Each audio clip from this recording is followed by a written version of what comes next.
Bienvenue à tous, chers auditeurs de l'émission Kanguka. Mon nom est Chris de Komana. Aujourd'hui, nous sommes jeudi. J'aimerais continuer avec l'enseignement sur se réjouir avec ceux qui se réjouissent, toujours dans le cadre du changement de mentalité. Jeudi dernier, je vous montrais que nous sommes souvent nous-mêmes les obstacles au plan de Dieu. Parce que Dieu veut faire quelque chose, mais notre attitude bloque sa main à cause de notre égoïsme. Quand tu vois quelqu'un qui est béni par Dieu, au lieu de se réjouir avec lui, tu es jaloux. Tu te demandes pourquoi c'est lui et non pas toi. Mais ce que tu ne comprends pas, d'abord, c'est que c'est Dieu qui l'a béni. Si Dieu l'a béni, c'est une opportunité pour te joindre avec sa bénédiction en rendant grâce à Dieu.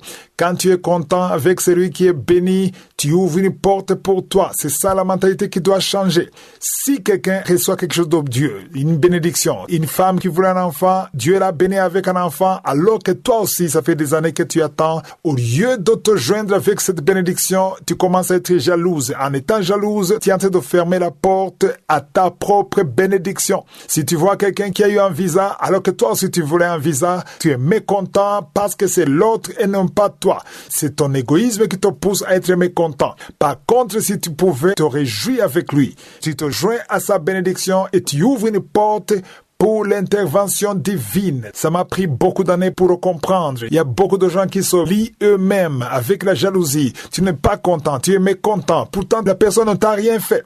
Elle a été bénie. Au lieu d'être content avec elle, tu te bloques toi-même par la jalousie. C'est pourquoi beaucoup de gens n'aident pas leurs frères ou sœurs ou leurs amis aussi longtemps qu'ils ne voient pas d'intérêt. Par exemple, tu vois quelqu'un qui est dans le besoin, avant de l'aider, tu vas commencer à te demander ce que tu vas gagner. Si tu ne vois aucun intérêt, tu n'es pas motivé à aider la personne. Si tu vois des choses comme ça, c'est que tu as besoin de changer de mentalité et comprendre qu'en venant au secours de quelqu'un, ça ne veut pas dire que c'est la même personne qui va t'aider. C'est-à-dire que tu te dis que cette personne n'a pas les moyens de m'aider dans l'avenir, je n'aurai jamais besoin d'elle, mais là tu te trompes.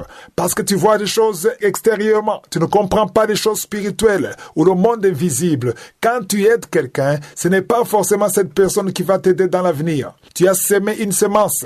Peut-être Dieu va te bénir par une autre voie, pas forcément la même personne. C'est ça qu'il faut comprendre. Donc fais le bien sans s'attendre à quelque chose venant de la personne que tu aides. Et quelqu'un qui agit comme ça, il a compris comment fonctionne le monde spirituel. Dans Luc chapitre 6, verset 38, il est écrit « Donnez et il vous sera donné.